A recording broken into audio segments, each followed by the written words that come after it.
As Arkansas continues to experience a rise in COVID-19 cases, people and businesses are adapting. Colleges and universities have assembled teams focused on forming plans for the return of students and staff. We're always busy this time of the year preparing for the fall semester.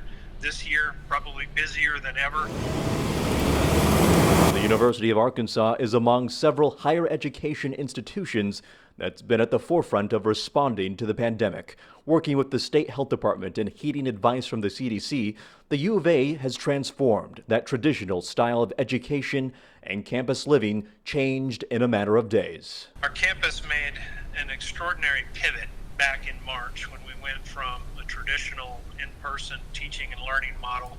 In just a few days, we switched to remote learning, and so confident that our community will be just as resourceful as we head back and return to campus in this slow, phased way. The university is following a three-phased approach. The first two phases hone in on the gradual return of employees as needed. The guidelines stress working remotely if at all possible. Phase 3 kicks off in August, students and staff back on campus. But as the threat of COVID-19 lingers, university officials are monitoring the situation and urging everyone to follow proper safety practices. So what does that look like? Strategic use of testing and tracing, the requirement that face coverings be worn, other cleaning and sanitizing of campus facilities, especially high-touch areas like doorknobs, keyboards. Students moving into university housing for fall semester will be limited to 2 people for assistance.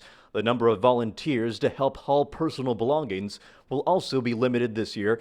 Social distancing remains top priority across campus, but especially in residence halls. Some of our buildings have more public space than others. For instance, Maple Hill has more study rooms and lounges than it does in like Yoakum or Humphreys, which are traditional residence hall buildings. So even in those settings, when you're able to kind of get away, you have to remember that there are other people living with you. Getting a bite to eat is going to be a bit different. Instead of having an a la carte or a all-you-can-eat type atmosphere, it will be more of a station-by-station food service, and so students will be able to get their food, and it'll be in to-go containers. The U of A is attempting to strike a balance between safety and a more traditional education experience through in-person classes. However, the university is prepared to flip the switch once again and go back to virtual learning. These are important lessons that are going to serve our students well for the rest of their time at the University of Arkansas and after that, after graduation.